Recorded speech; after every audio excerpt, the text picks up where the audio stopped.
l'Éternel règne, il est revêtu de majesté.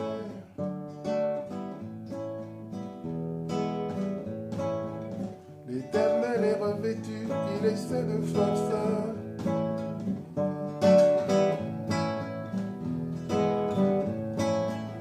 Aussi le monde est ferme, il ne chancelle pas.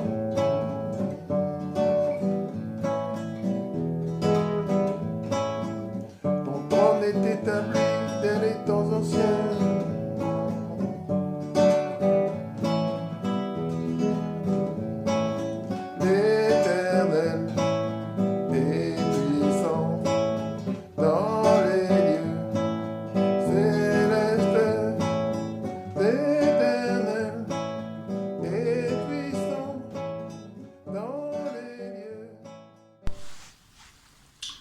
Bonjour frères et sœurs, Jean-Marc Bali, serviteur de l'Éternel.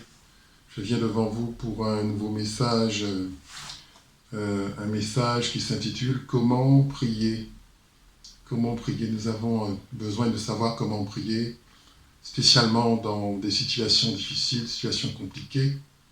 Et il est important pour nous d'avoir un certain nombre de clés qui nous permettent de nous en sortir de situations difficiles, et connaître le Seigneur. Alors on va commencer tout de suite par une prière et puis commencer donc ensuite par délivrer le message. Voilà. Père éternel, tu es celui qui peut toutes choses. Nous voulons te connaître davantage. Accorde-nous ton esprit de crainte et de connaissance, afin que nous sachions prier et agir selon ton cœur, manifester ton royaume sur la terre à travers nous, et que notre communion soit plus profonde avec toi. Amen. Merci Seigneur. Alors on va s'appuyer pour notre passage, pour notre message, sur le livre des Actes des Apôtres, chapitre 16. C'est l'épisode où Paul est jeté en prison parce qu'il a chasser un esprit impur d'une femme, d'une servante, qui procura ainsi de grands bénéfices à ses maîtres. Et justement, à cause de cela, à cause du fait qu'il ait manifesté le royaume sur la terre, il va être puni. Voilà, il va devoir prier pour s'en sortir. Je pense que c'est un épisode très important et qui nous permet à nous aussi de recueillir un certain nombre de clés qui nous permettront d'appliquer cela à notre vie. Alors nous sommes dans le livre des Actes, chapitre 16, à partir du verset 18, je lis. Donc Paul, fatigué, se retourna et dit à l'esprit impur, « Je t'ordonne, au nom de Jésus-Christ, de sortir d'elle. » Et il sortit à l'heure même. Les maîtres de la servante, voyant disparaître l'espoir de leur gain, se saisirent de Paul et de Silas et les traînèrent sur la place publique devant les magistrats. Donc Paul est à Philippe. Qu'est-ce qu'il fait à Philippe? Il répand l'évangile. Il parle de la parole. Et puis, à un moment donné, une femme apparaît et les suit plusieurs jours d'affilée en déclarant et en criant « Voilà, ces deux hommes sont des serviteurs de Dieu. » Qu'est-ce qui lui fait parler comme ça? Ce n'est pas l'esprit de Dieu, c'est un esprit de python, un esprit de divination qui est en elle et qui lui donne un certain nombre d'informations, n'est-ce pas, sur ces hommes de Dieu. Donc, ça s'apparente tout simplement à ce qu'on appelle la divination. Et c'est ainsi que travaillent ceux qui sont médiums, ceux qui sont dans les sciences occultes et qui arrivent à avoir des connaissances sur toutes sortes de gens, toutes sortes de situations, des connaissances en utilisant, n'est-ce pas, l'esprit de Python. D'accord? Et donc Paul, qu'est-ce qu'il fait?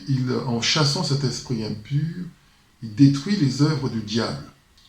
Il détruit les œuvres du diable, c'est-à-dire il s'attaque à quelque chose que le diable avait fait pour procurer des bienfaits à ceux qui sont avec lui, c'est-à-dire dans le royaume des ténèbres, en l'occurrence de l'argent. Alors, il expose le diable, en fait, en faisant ça. Et il expose le diable et surtout, il démontre que la puissance de Dieu est supérieure à celle du diable. Quand une délivrance a lieu, c'est un petit peu ce qui se passe. C'est-à-dire, vous mettez déjà en évidence l'existence de ce royaume qui voudrait bien continuer à être caché pour commettre ces méfaits et détruire des vies, détruire des gens, spécifiquement les vies des chrétiens. Mais vous avez aussi une information qui est donnée, c'est que le royaume de Dieu est plus fort, plus puissant que le royaume du diable. Et ça, évidemment, le diable ne veut pas que ça se sache, notamment à ceux qui l'ont menti et qui le suivent en croyant qu'il est le plus fort, alors que ce n'est pas le cas. D'accord ? Alors, voilà. Alors, ces gens, Paul et Silas, vont subir des représailles. C'est-à-dire le monde des ténèbres ne va pas se laisser faire. Vous voyez ce texte-là d'Acte 16, c'est un texte très connu. On peut le lire de différentes façons, on peut le lire de façon très physique, dire voilà, il a prié, il a été délivré. Mais il faut aussi voir que il y a des prisons qui sont des prisons spirituelles. Et savoir prier pour sortir de prison, pas seulement de la prison physique, mais aussi des prisons spirituelles, c'est l'objet de ce message. Alors Paul, il va subir des choses du fait qu'il est chrétien déjà. Je l'ai déjà dit dans d'autres vidéos, mais la souffrance fait partie du chemin. Quand on accepte Jésus-Christ de Nazareth dans sa vie, on devient un soldat de Christ. C'est-à-dire on est enrôlé dans une armée qui est une armée qui est l'armée du Christ, une armée de la lumière, l'armée du Père, l'armée qui est du côté de Dieu. Et en face de soi, on a une autre armée, qui est l'armée du diable, avec tous les malfaisants, et tous ceux qui sont dedans, et qui feront tout, n'est-ce pas, pour essayer de vous anéantir. Donc nous sommes dans une guerre, d'accord, dans une guerre entre deux armées. Donc Paul, en tant que soldat de Christ, et Silas sont confrontés effectivement à leurs ennemis. Donc ils viennent de manifester la puissance du royaume, et là le diable, il va provoquer des représailles, d'accord ? Alors nous sommes dans Acte 16. Acte 16 toujours à partir du verset 20. Il dit « Ces hommes troublent notre ville. Ce sont des Juifs qui annoncent des coutumes qu'il ne nous est pas permis de recevoir ni de suivre, à nous qui sommes Romains. » La foule se souleva aussi contre eux, et les prêteurs, ayant fait arracher leurs vêtements, ordonnèrent qu'on les bâtît de verges. Vous voyez ? Donc, qu'est-ce qui va se passer ? Paul et Silas, en fait, n'ont enfreint aucune loi romaine. Vous voyez ? Le fait de pratiquer la délivrance n'est pas une manière de transgresser les lois des pays. Si vous délivrez quelqu'un en France, on ne va pas vous envoyer en prison, on n'a pas le droit, normalement, de vous envoyer en prison parce que vous avez délivré quelqu'un, parce que, enfin, par la puissance de Dieu, vous avez délivré quelqu'un. Donc, si vous vous retrouvez en prison, c'est parce que la justice a été instrumentalisée contre vous. Donc, quelqu'un qui est de l'autre royaume, par rapport à son pouvoir, par rapport à l'argent qu'il a, l'influence qu'il a la possibilité, n'est-ce pas, d'instrumentaliser la justice contre vous. Parce qu'en fait, vous vous êtes attaqué au royaume des ténèbres en chassant un esprit impur. D'accord ? Et donc, n'importe quel motif peut être invoqué pour instrumentaliser la justice contre vous. Pas forcément le fait que vous ayez chassé un démon, puisque la justice ne condamne pas ces choses-là. En France, il y a ce qu'on appelle la liberté de culte. Donc effectivement, vous avez le droit, vous dit-on, d'adorer le Dieu que vous voulez adorer. il y a la liberté, n'est-ce pas, liberté de culte, etc. Et donc on ne peut pas vous mettre en prison parce que vous êtes de telle ou de telle foi, parce que vous croyez en Jésus-Christ, parce que vous croyez en tel ou tel Dieu. Normalement, la justice ne peut pas faire cela. Donc, frères et sœurs, je veux que vous compreniez le fait que il y a donc deux royaumes qui s'opposent et il y a donc la vérité qui sous-tend la vérité.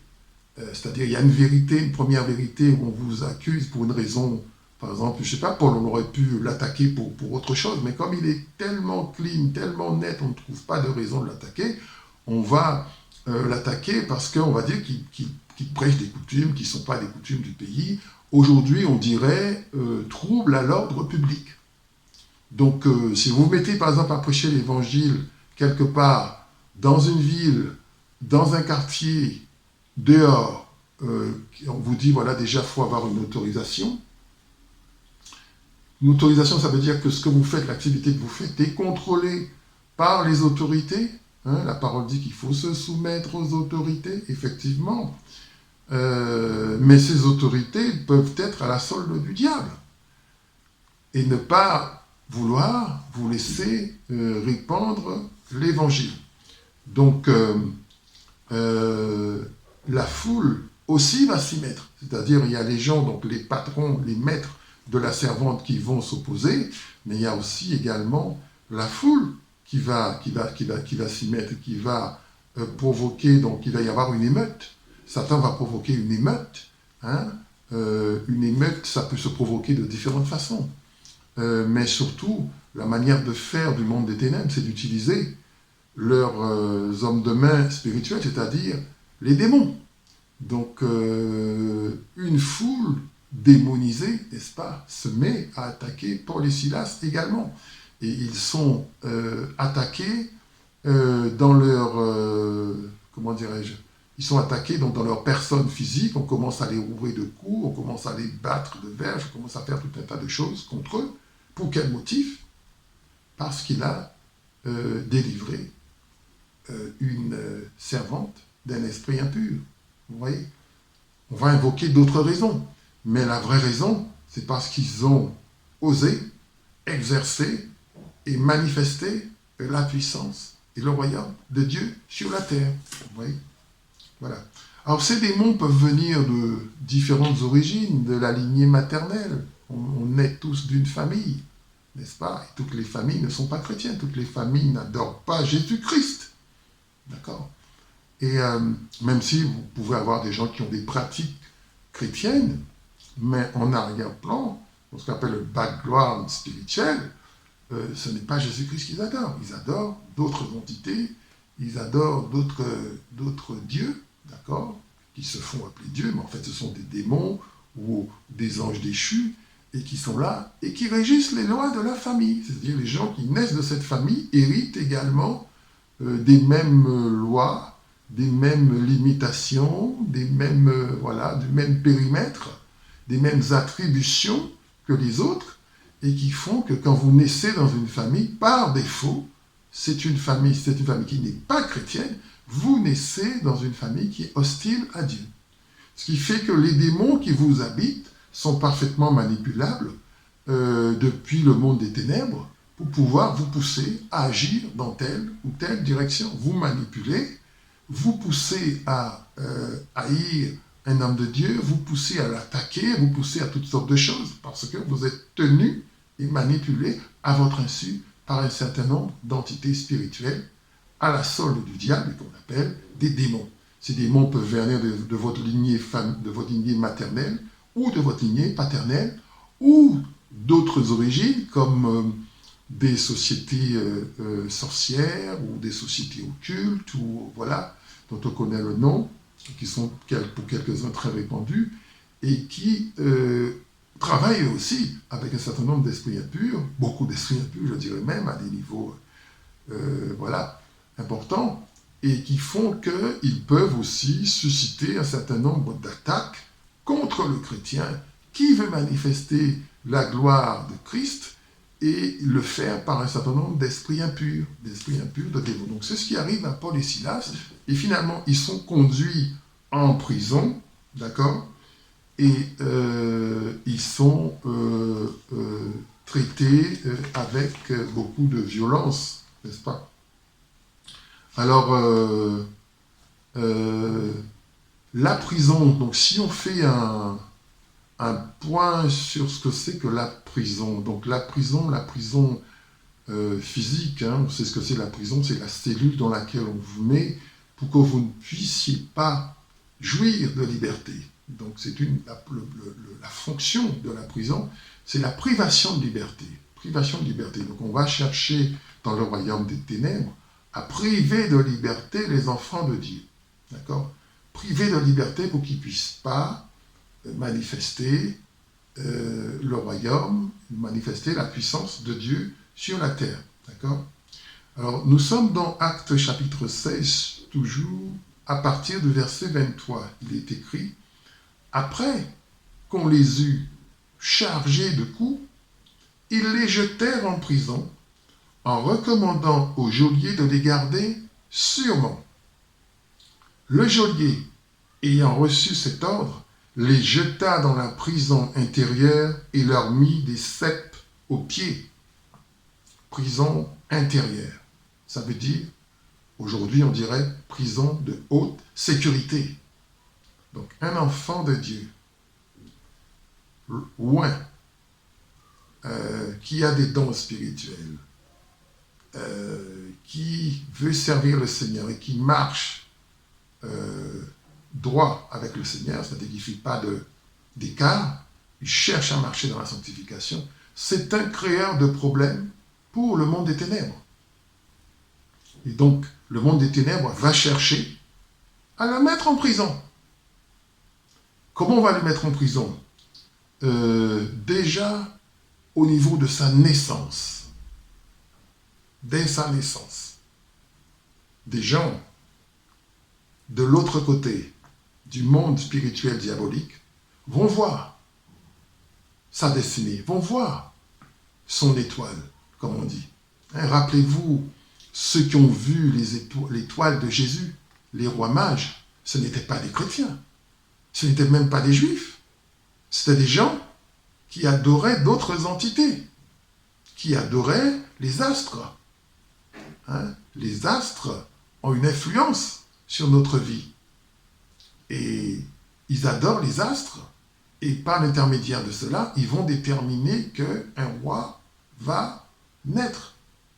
Donc, ils déterminent déjà l'identité de la personne qui va naître et de quoi est-ce que cette personne sera équipée en termes de capacité, de pouvoir, de mission, etc.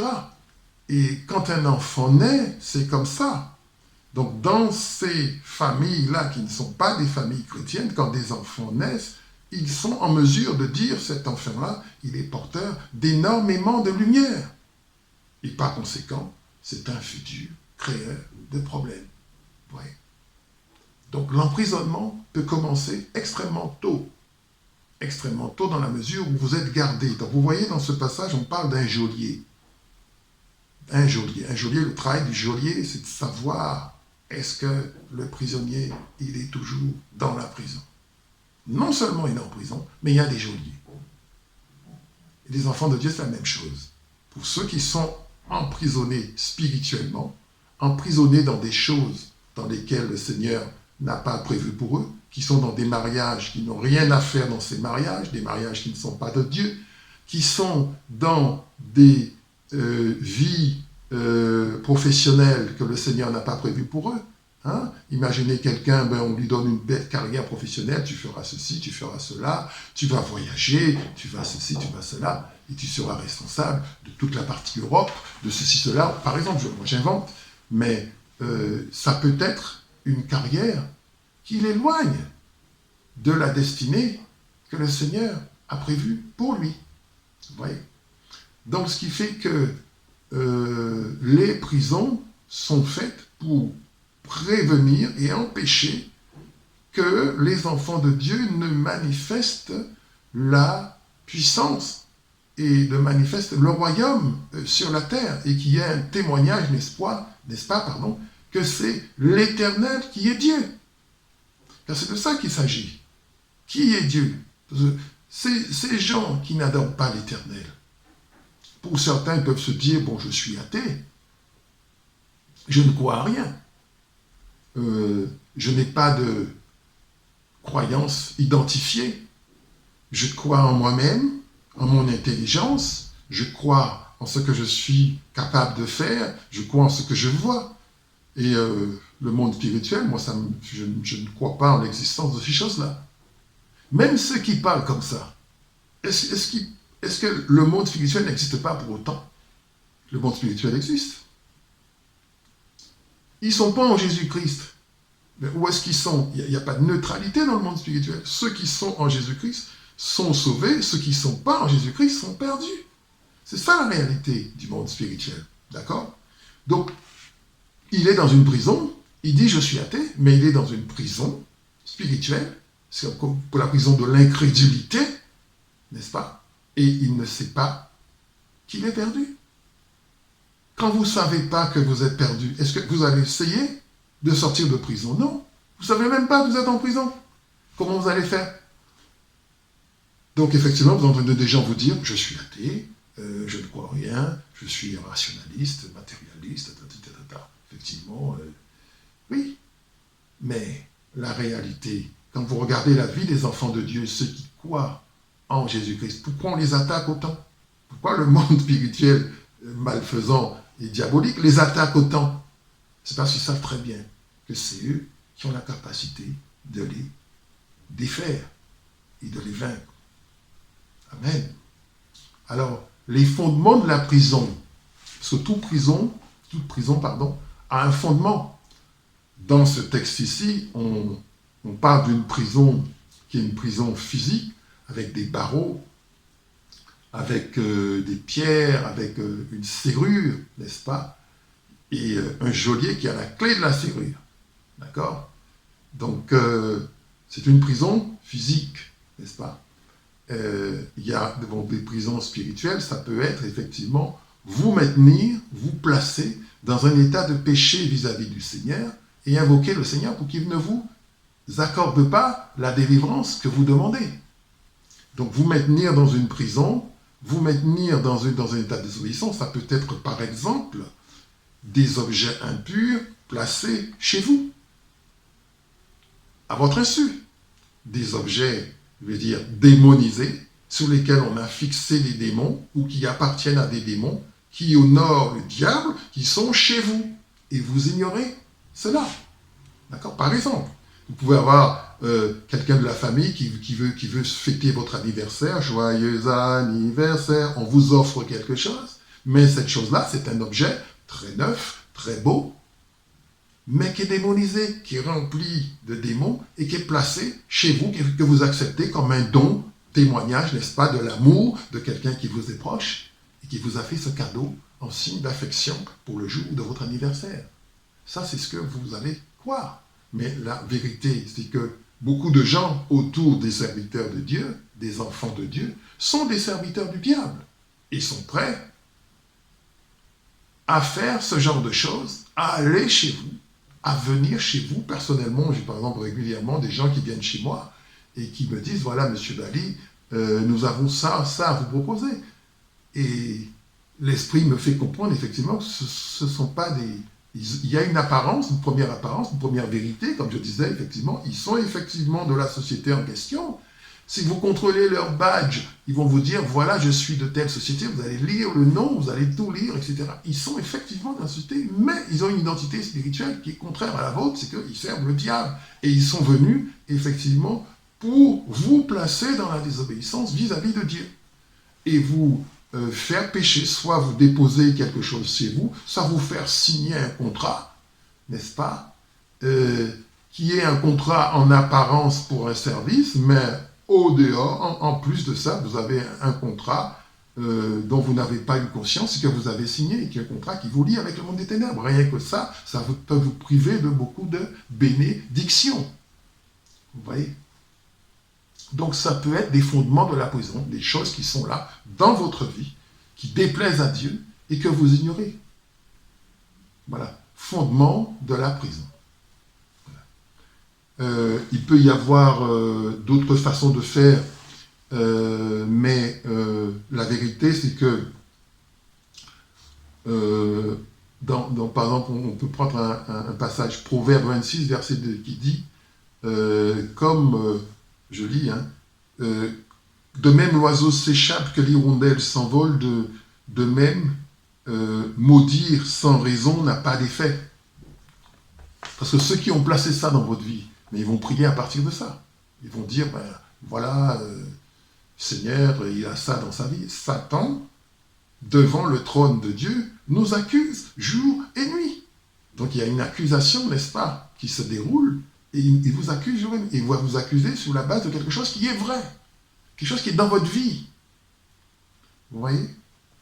Donc c'est une guerre spirituelle, mais qui a aussi un très large volet juridique. Satan ne peut rien faire que Dieu ne lui autorise pas à faire. Donc, se purifier, se sanctifier, enlever le péché de sa vie, enlever les objets impurs et faire un scan de sa vie, de son domicile, de manière à ce que tout ce qui est du diable soit ôté, d'une façon ou d'une autre. D'accord? Évidemment, Satan fera tout pour vous empêcher de faire ce nettoyage-là. Il fera tout. Donc des gens vont venir frapper à votre porte, des gens vont vous appeler au téléphone, tout un tas de choses vont se faire. Mais le but, c'est qu'ils aient toujours de quoi vous accuser. Parce qu'il faut arriver à dire, comme Jésus a dit, Satan n'a rien en moi. Tant qu'il aura quelque chose en vous, il va chercher à vous, n'est-ce pas, à vous contrôler et à réclamer dans votre vie. C'est la raison pour laquelle il faut couper les ponts avec tout ce qui n'est pas de Dieu. Il faut couper les ponts avec tout ce qui n'est pas de Dieu, parce que tout ce qui n'est pas de Dieu dans votre vie donne à Satan un droit légal, un accès légal dans votre vie. Il faut couper tout ce qui n'est pas de Dieu. Demandez au Seigneur de vous guider vers la délivrance, vers de tout ce qui n'est pas de Dieu dans votre vie. Amen. Voilà. Alors, ça peut être aussi le non-pardon. Pardonner, c'est important. Pardonner à ceux qui vous ont fait du mal, tout spécialement, c'est-à-dire en fait qu'on va chercher à vous offenser. L'autre jour, une femme m'a insulté à l'entrée de l'immeuble où je vis. Je sais que c'est une personne qui est dans le monde des ténèbres. Le but, c'est de voir est-ce que je vais garder l'offense déjà, est-ce que je vais répondre aux insultes par des insultes? Et est-ce que je vais garder, n'est-ce pas, cette offense et commencer à la haïr, à la détester? Spirituellement, il faut savoir que ce n'est pas des choses à faire et qu'on ne peut pas être dans la justice de Dieu si on agit de cette façon-là. Donc effectivement, j'ai prié le Seigneur, je lui ai pardonné, et je refuse de garder la moindre offense que ce soit. Il se trouve que c'est une femme qui a pour nom mon homonyme. Un homonyme à mon nom. Je m'appelle Jean-Marc Bali. Voilà, il y a des homonymes. Et donc il arrive que le facteur, n'est-ce pas, se trompe de temps en temps et mette son courrier dans ma boîte aux lettres. Et comme par hasard, le lendemain, je reçois un courrier qui lui est destiné dans ma boîte aux lettres. Quelle est l'intention derrière ça? Ce n'est pas un accident. C'est un test pour voir quelle est ma situation intérieure vis-à-vis d'elle. Est-ce que je suis je suis offusqué, je suis fâché contre elle, ou est-ce que je ne suis pas fâché contre elle? Évidemment, j'ai pris la lettre, j'ai lu, j'ai vu que ce n'était pas pour moi, j'ai cherché sa boîte aux lettres et j'ai mis dedans. C'est ce qu'il faut faire et ne pas garder l'offense. C'est une attaque, mais il faut savoir, n'est-ce pas, résister à ce genre d'attaque et ne pas tomber dans l'offense, vous voyez. Donc les enfants de Dieu sont attaqués et vous devez être capables, chers enfants de Dieu, d'avoir les yeux spirituels pour voir ce qui se passe autour de vous, c'est ça. Et être capable de comprendre la dimension spirituelle des événements que vous vivez et des choses qui se passent autour de vous et dans votre vie. Parce que il est écrit, nous n'avons pas à lutter contre la chair et le sang, mais contre les principautés, les dominations. Donc, dans mon immeuble où je suis, j'ai affaire à une ou des principautés et dominations. N'est-ce pas? Voilà. Merci Seigneur. Donc, il faut savoir comment gérer ces choses-là. Et c'est des gens, bien sûr, qui vont chercher à vous mettre en prison. Utilisez le péché pour vous mettre dans une prison spirituelle. Voilà. Notre passage important, c'est dans le livre de Job, Job chapitre 5, verset 6, qui dit « De fait, l'injustice ne sort pas de la poussière et le malheur ne pousse pas du sol. » Voilà. Donc il y a toujours une raison, une cause. Vous pouvez ne pas la savoir.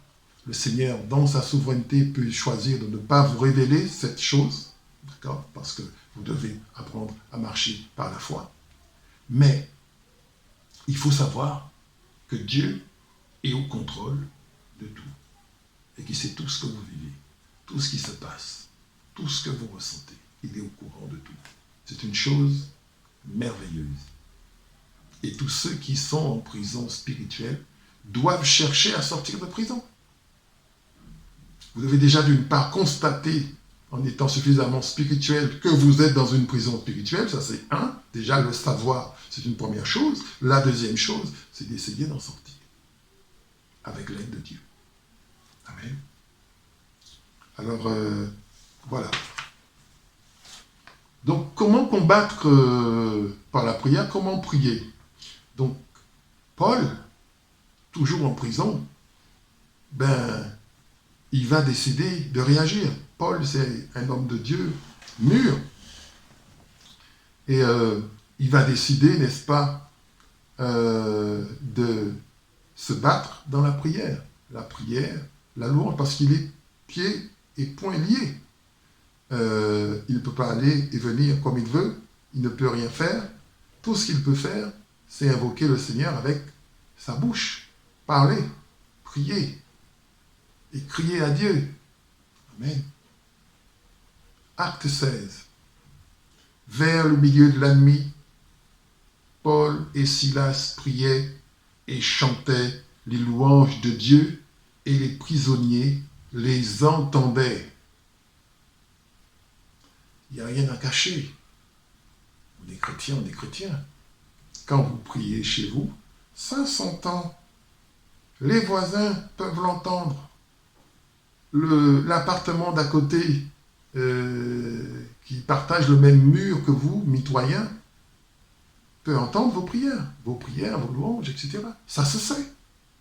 Une lumière, n'est-ce pas, comme dit le Seigneur, n'est pas faite pour être cachée sous le boisseau, mais pour éclairer, n'est-ce pas? Donc, le fait que vous soyez chrétien, surtout si vous êtes dans un immeuble rempli de gens qui sont dans la sorcellerie, ça se sait. Ils savent qui vous êtes. Ils savent ce que vous faites. D'accord? Ils vous épient. D'accord? Les allées, les venues, et font tout pour que vous ne puissiez pas gêner leurs activités, c'est-à-dire vous mettre en prison. N'est-ce pas? Alors, sortir de prison, ça nécessite la prière, effectivement, le jeûne, c'est un combat spirituel à mener. C'est un combat spirituel à mener. Parce que quelqu'un vous a mis en prison. Donc ça veut dire que devant Dieu, il y a quelqu'un qui vous accuse en brandissant une preuve contre vous. Donc c'est ce péché-là, qui est caché dans votre vie, qu'il brandit comme preuve contre vous devant le trône de grâce et qui demande à ce que des choses vous arrivent. Vous savez, frères et sœurs, Dieu est juste. Dieu est juste. Il ne faut pas croire qu'on est dans les bonnes grâces et que Dieu va tolérer certaines offenses, surtout si le Seigneur veut vous utiliser à des niveaux qui requièrent un certain degré de sainteté, c'est-à-dire de rupture avec le péché. Donc il faut être capable de faire ce nettoyage-là dans votre vie. Demandez au Seigneur, révèle-moi, révèle-moi, révèle-moi. Il ne faut pas avoir peur de se dire qu'on a accepté un cadeau qu'on n'aurait pas dû accepter. Et que ce cadeau vient de quelqu'un qui prétendument vous est très cher. Il faut le prendre. Si le Seigneur vous met à cœur, c'est pas bon. Enlevez ça de chez moi. Il faut le prendre et le balancer à la poubelle. Ça peut être n'importe quoi. Ça peut être n'importe quoi. Et tous les serviteurs du diable que j'ai rencontrés, avec lesquels j'étais en contact, ils ont tous fait la même chose. Ils avaient toujours des choses à m'offrir. Toujours des choses. Il y en a un qui m'a offert des choses, voilà, des meubles, des choses. Il y en a un autre qui m'a offert de quoi écrire, des livres, des choses. Il y a d'autres qui m'ont offert des choses pour faire de l'informatique, pour aller sur Internet, des ordinateurs. Toujours des choses à vous offrir. Un meuble, un vêtement, un ceci et cela. Si vous faites le scan de toutes les personnes qui vous ont offert des choses, et que vous avez tout ça chez vous, je ne vous cache pas, frères et sœurs, je suis en train de faire le ménage. Pas possible. À mesure que le Seigneur me révèle, je comprends pourquoi les blocages, pourquoi les échecs, pourquoi. Parce que il y a des choses qu'ils ont mis chez vous. Et c'est avec ça qu'ils vous accusent devant le trône de grâce. Voilà. Il ne faut pas se décourager. Il ne faut pas se dire qu'on s'en sortira jamais. Faire des déclarations positives. L'Église de Dieu est une armée. Et cette armée doit vaincre l'armée du diable qui est en face. L'Église de Dieu est une armée. Et quand quelque chose ne va pas, il faut chercher, savoir ce qui ne va pas. Rappelez-vous, les Israélites, quand ils ont attaqué la ville d'Aï, ils venaient de prendre Jéricho. Mais la ville d'Aï, qui est une petite ville, ils ont été défaits. Parce qu'il y a un péché en Israël, dans l'armée d'Israël, et qui a fait qu'ils ont perdu la bataille. Voilà. Donc, la cause de la bataille perdue, c'est toujours le péché. Donc, il faut que le Seigneur, n'est-ce pas, nous révèle, et toujours dans nos prières, demander au Seigneur de révéler le péché, de révéler ce qui est caché. Sonde mon cœur, sonde mes reins, et dis-moi ce qui ne va pas. Recevoir du Seigneur. Sans communion avec le Seigneur, ce n'est pas possible. Vous ne pouvez pas savoir ce que Satan a placé dans votre vie. Si ça se trouve depuis très longtemps, ça peut être un bijou que vous portez depuis très longtemps. Ça peut être n'importe quoi. Voilà. Il y a des gens qui meurent en prison. Il ne faut pas rigoler avec ça. Des gens qui meurent en prison. Voilà. Le Seigneur dit, je suis venu pour libérer les captifs. Isaïe 61. Le Seigneur m'a oint pour libérer les captifs. Proclamer la liberté aux prisonniers. Une année de grâce. C'est ce qu'il faut faire, c'est ce qu'il faut manifester. Seigneur, que ta parole s'accomplisse pour ton serviteur et pour ceux qui sont là à écouter cette vidéo. Que la liberté vienne et que les prisons, les fondements des prisons soient détruits. Au nom puissant de Jésus-Christ, que l'Esprit agisse. Parce que sans le Saint-Esprit, on ne peut pas faire ça non plus. Dieu sait pourquoi il vous a donné le Saint-Esprit. Parce que nous, on ne se rend pas compte de la gravité de la situation dans laquelle on se trouve. Mais Dieu sait. On a besoin du Saint-Esprit. On a besoin de l'amitié, de la communion avec le Saint-Esprit. Comment se comporter en présence de Dieu, qui est le Saint-Esprit en nous. Le corps est le temple du Saint-Esprit. ne pas souiller le corps, ne pas souiller le temple. Voilà.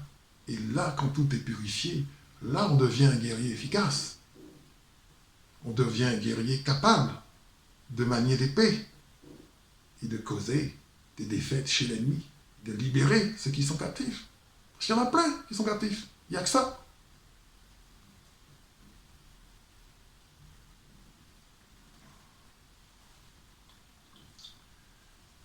Alors, voilà. Donc, plusieurs clés. Donc, la prière, comme je disais, bien sûr. Faire monter ses requêtes vers Dieu. Ensuite, la sanctification. Et puis, écoutez le Seigneur, ce qu'il vous dit, l'obéissance. Écoutez ce qu'il vous dit. Il faut obéir. Il faut obéir. N'est-ce pas? Et il faut obéir au Seigneur et faire ce qu'il vous dit. N'est-ce pas?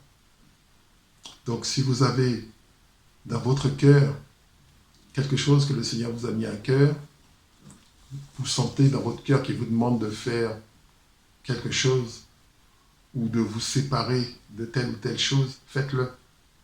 Faites-le et obéissez. C'est ceux qui obéissent au Seigneur qui sont vainqueurs du mal.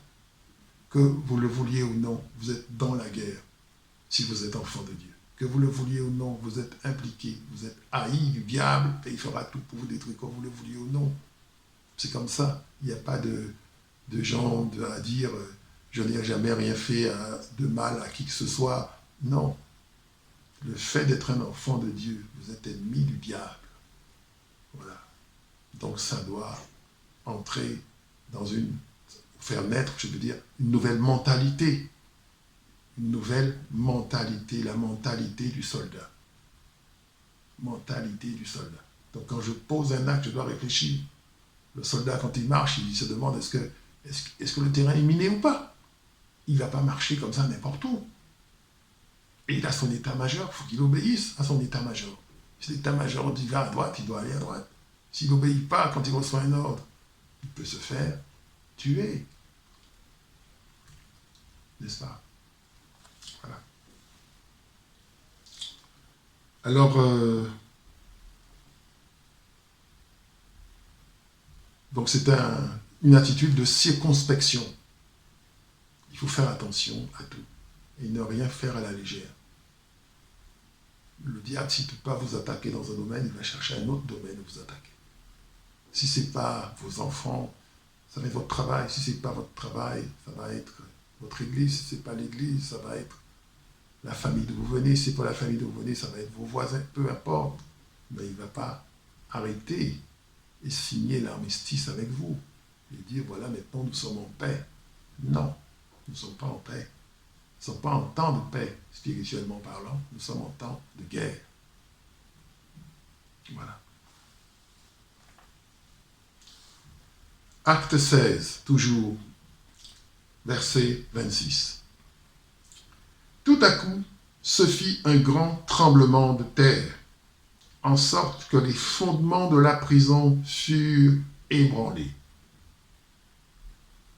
Donc ça, c'est la réponse de Dieu. Réponse du Saint-Esprit, qui ébranle les fondements de la prison. Vous voyez la puissance qui est disponible pour l'enfant de Dieu, qui marche dans la sainteté, dans la sanctification et qui invoque son Père. L'enfant de Dieu qui est disponible. La puissance de Dieu qui est disponible pour l'enfant de Dieu. Pour nous, c'est la même chose. C'est la même puissance qui est disponible pour nous. Il faut absolument arriver à déclencher cette puissance pour que la victoire ne soit plus du côté des malfaisants, des arrogants, des méchants, des moqueurs. Le monde des ténèbres est un monde de moquerie. L'autre jour, j'ai reçu la visite d'une personne, une femme qui vient chez moi, en me disant, mais j'ai beaucoup d'affection pour toi, l'affection ne va jamais cesser. Elle est venue avec son fils, etc., tout ça. Mais je sais, c'est une envoyée. On vous envoie des gens dans votre vie, à votre travail, on vous envoie un collègue, On peut vous envoyer, on peut vous dire, il y a un collègue de travail, voilà, c'est un nouveau. Mais c'est un envoyé, il est compétent, il est parfaitement, il a le titre. Vous travaillez dans le métier en question, mais spirituellement, c'est un serviteur du diable. Vous voyez? Le Seigneur a la possibilité d'ébranler tout cela avec sa puissance et votre prière, votre foi. Amen. Voilà. Alors, il faut aussi, je pense, ne pas hésiter à demander de l'aide, mais ça dépend à qui on demande de l'aide. Parce que ça aussi, c'est très important. Nous vivons dans un temps qui est très mauvais. Il y a beaucoup de faux serviteurs de Dieu. Jésus nous avait prévenu en disant, les faux prophètes surgiront nombreux et abuseront beaucoup de gens. Et je pense que c'est ce qui est en train de se faire aujourd'hui. Il y a beaucoup de faux prophètes, beaucoup de gens qui ne sont pas de Dieu, qui connaissent très bien la parole, qui présentent très bien, qui parlent très bien, mais qui ne sont pas de Dieu. Et qui sont là, effectivement, pour vous empêcher, vous, d'entrer dans cette relation intime avec Dieu.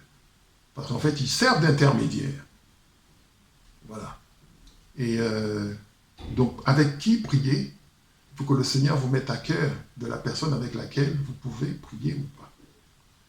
Et je vous assure que ce n'est pas une tâche évidente, parce que Satan peut retourner quelqu'un très facilement contre vous. Et si vous priez avec quelqu'un qui n'est pas avec vous, c'est-à-dire qui n'est pas en accord avec vous, la prière ne sera pas efficace. Il faut prier avec quelqu'un qui est en accord avec vous et qui a décidé de façon ferme de servir le Seigneur et de combattre. Donc, c'est pas une chose facile que de trouver un bon partenaire de prière. Vous voyez, Paul et Silas, ils étaient deux. Ils embrassent la même condition. Ils sont ensemble et ils prient ensemble. Ils sont deux. La parole de Dieu dit, si deux se mettent d'accord pour demander quelque chose, cela leur sera accordé. Pour ma part, je n'ai pas de partenaire de prière attitré. C'est difficile pour moi de trouver parce que à chaque fois, je m'aperçois que c'est pas ça, c'est pas tout à fait ça. Et je prie avec le Saint-Esprit. Le Saint-Esprit prie, il sait comment prier, Romains 8, 26 à 27, et je prie avec le Saint-Esprit. Nous sommes deux, n'est-ce pas? Voilà. Donc je prie avec le Saint-Esprit. Je me mets d'accord avec ce que demande le Saint-Esprit pour moi. Donc c'est la prière de Dieu pour moi que je fais monter vers Dieu, par Dieu, avec le Saint-Esprit. Amen. Voilà.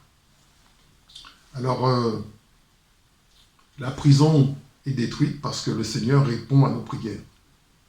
Le Seigneur entend nos prières. Il n'y a pas de prière que le Seigneur n'entende pas. Le Seigneur, il entend tout. Et il exauce, et il est là. Il est là, il entend. Il faut avoir la foi, cette foi, que vos prières ne sont pas vaines. Les prières, aucune prière n'est vaine. Des gens disent que les prières sont inutiles, les prières sont vaines. Non, je ne suis pas d'accord avec ça.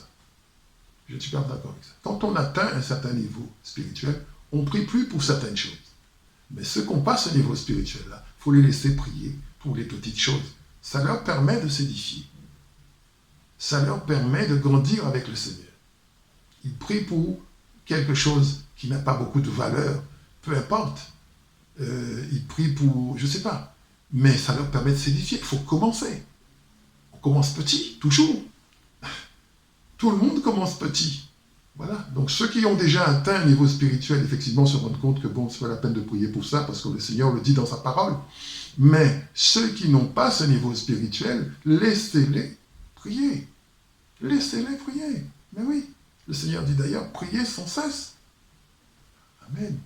De la bouche des enfants, tu t'es ménagé une louange. Donc le Seigneur aime la prière de ceux qui sont petits. Le royaume du Seigneur, m'avait-il dit une fois, le royaume, c'est le royaume des petits. On peut se croire déjà très grand prophète, grand apôtre, etc. Mais il faut savoir rester un enfant de Dieu. C'est très important. Amen. Voilà. Acte 16, verset 26. Je ne sais pas si c'est 26. Au même instant, toutes les portes s'ouvrirent et les liens de tous les prisonniers furent rompus. Ça, c'est très important ici, ce point. Je veux le marquer. Les liens de tous les prisonniers furent rompus. Les prisonniers qui étaient avec Silas, qui étaient dans les autres cellules, qui étaient avec Paul, ils n'étaient pas en train de prier. Hein. Ils étaient là. Certains même étaient coupables de tout un tas de choses. Paul n'était pas coupable. Il s'est retrouvé en prison. Mais il y avait d'autres personnes qui avaient de bonnes raisons d'être là. N'est-ce pas? Donc le Seigneur, quand il va intervenir, il va libérer tous ceux qui sont en prison. Il va briser les cellules de tous ceux qui sont en prison à cause de la prière d'un seul homme, Paul. Paul et Silas, ils sont deux. Amen. Voilà. Tous les liens des prisonniers furent rompus. Dans Matthieu 15, 13, il est écrit « Toute plante que n'a planté mon Père Céleste sera déracinée. » Cette prison qu'on vous impose, ce n'est pas la volonté de Dieu. Cette prison qu'on vous impose dans votre vie, c'est limitation, c'est malédiction. Tout ce que les forces du mal font pour vous limiter, pour vous assujettir à tout un tas de contraintes, ce n'est pas la volonté de Dieu. Il faut prier pour que ces choses-là soient enlevées et que ces limitations posées dans votre vie soient enlevées, soient arrachées. Tout plan que n'a point planté le Père Céleste sera arraché. Il faut prier pour que ces plans soient arrachés dans votre vie, dans la vie de vos enfants, dans la vie de ceux qui sont autour de vous, au nom de Jésus-Christ. Amen. Alors, la délivrance n'intervient pas que pour Paul et Silas. Quand un pacte est établi, par exemple, sur une famille, ou dans ce pacte, par exemple, on dit, je ne sais pas moi, les filles ne se marieront pas. D'accord? Il y a des cas comme ça, hein, où les enfants ne termineront pas leurs études. Ou alors, on fera des enfants sans être mariés. Tout un tas de choses de malédiction. Vous voyez des fois dans les familles des choses qui se passent. Je me souviens d'une femme que j'avais vue. C'était une réunion chrétienne. À ce temps-là, j'étais catholique. Mais elle faisait partie d'une réunion. Et avec nous, on était, je ne sais pas moi, une vingtaine de personnes à la réunion. Et on se présentait les uns les autres. Et elle avait pris la parole en disant « J'ai 7 enfants de 7 pères différents. » Et prenait cela comme une fierté.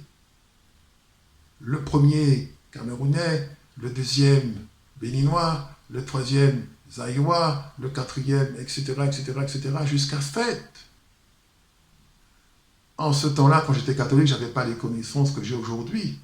Mais je comprends que c'est une femme qui était sous une malédiction. Et que c'est une malédiction vraisemblablement familiale qui avait été placée sur elle pour qu'elle puisse avoir une immoralité sexuelle qui la conduise à de telles choses. Et c'est pas normal.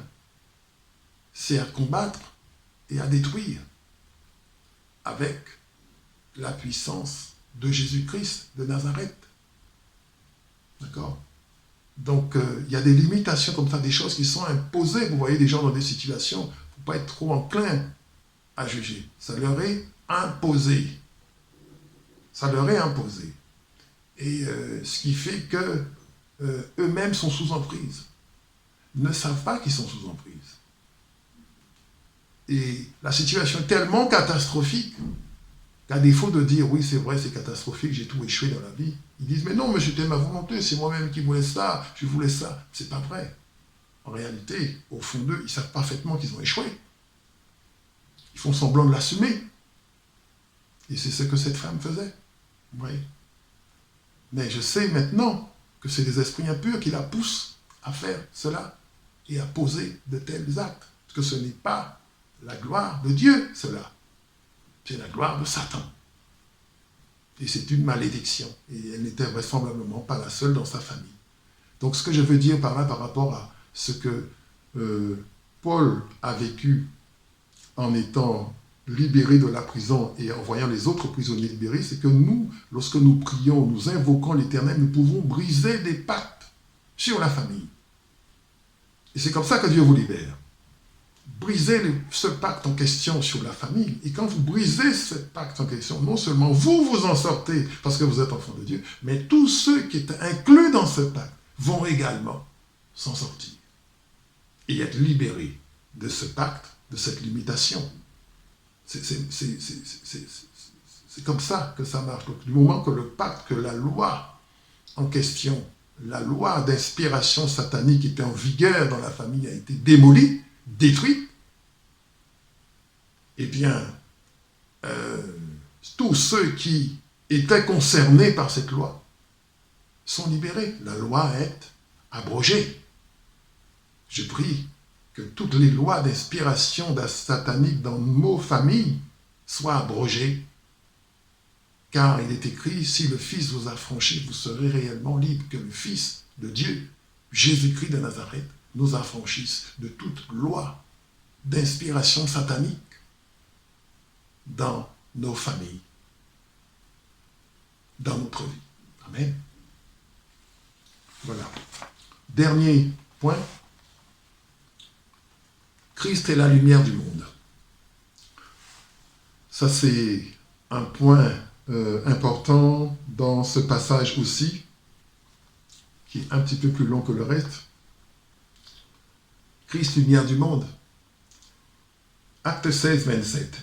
Le geôlier se réveilla, et lorsqu'il vit les portes de la prison ouvertes, il tira son épée et allait se tuer, pensant que les prisonniers s'étaient enfuis.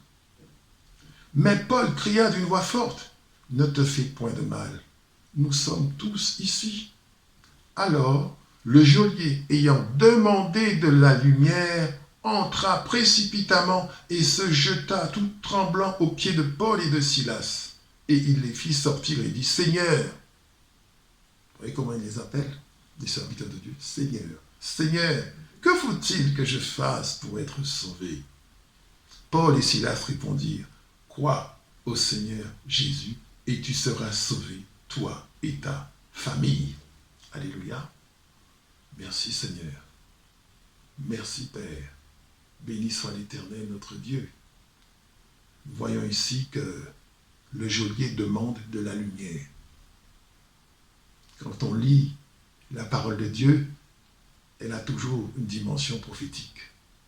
Le geôlier ne sait pas que la lumière qu'il demande, en fait, c'est Christ. Le geôlier demande de la lumière. Et qu'est-ce qu'on va lui donner? Qu'est-ce que Paul va lui donner? Mais Paul va lui donner la lumière du monde. Il va lui donner Jésus-Christ. Amen.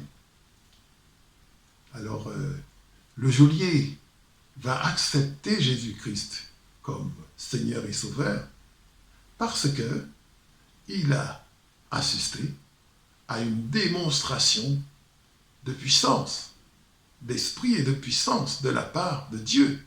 C'est pour ça qu'on a besoin que le royaume se manifeste, puisque c'est cela qui témoigne de la puissance de Dieu et que c'est l'Éternel, n'est-ce pas, qui est Dieu. Rappelez-vous Élie, quand il a prié, les gens de Baal ont prié, rien ne s'est passé, mais Élie, quand il a prié, il y a quelque chose qui s'est passé, le feu est descendu du ciel. Voilà. Ça, c'est ce que le monde des ténèbres ne veut pas. Mais cela sera dans le nom puissant et précieux de Jésus-Christ.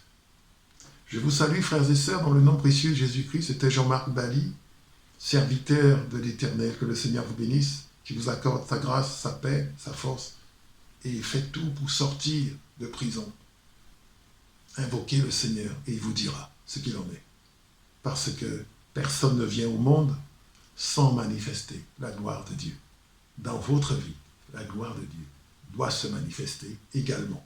Les Élie, les Ézéchiel, les Daniel d'aujourd'hui, c'est nous. Et personne d'autre. Que le Seigneur vous bénisse. Amen.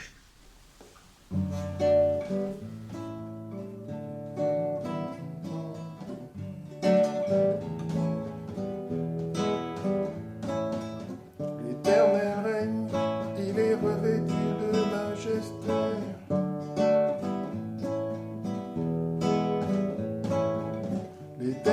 revêtu, il essaie de force.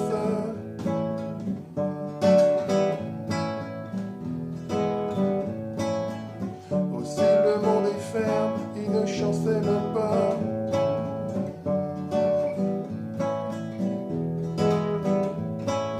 Ton trône est établi dès les temps anciens.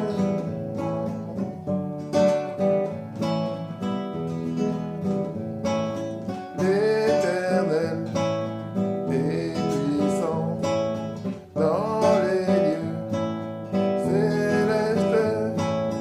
L'Éternel est puissant dans les lieux célestes.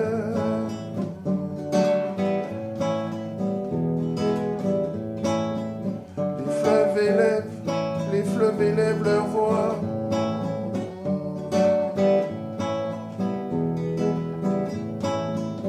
Les fleuves élèvent leurs ondes retentissantes.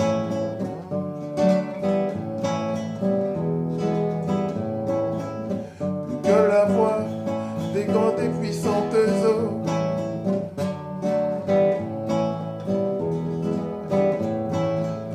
Plus que les flots impétueux de la mer.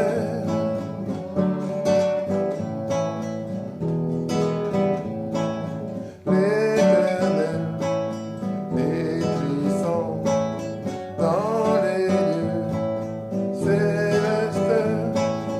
L'Éternel est puissant dans les lieux célestes.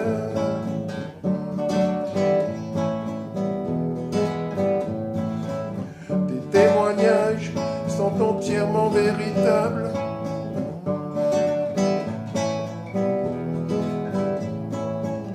La sainteté convient à ta maison.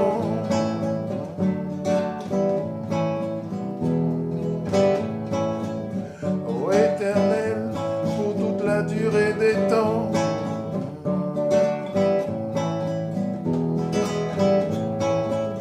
L'Éternel est puissant dans les lieux célestes.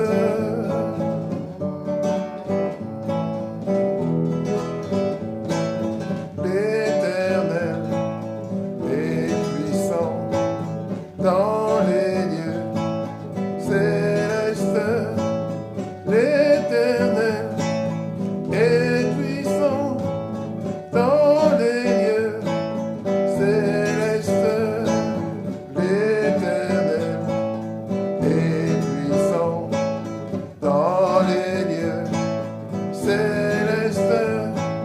L'Éternel est puissant dans les lieux célestes. L'Éternel règne, il est revêtu de majesté.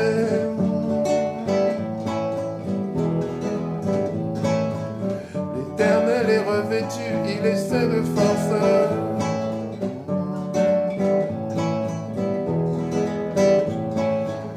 Ainsi le monde est ferme, il ne chancelle pas.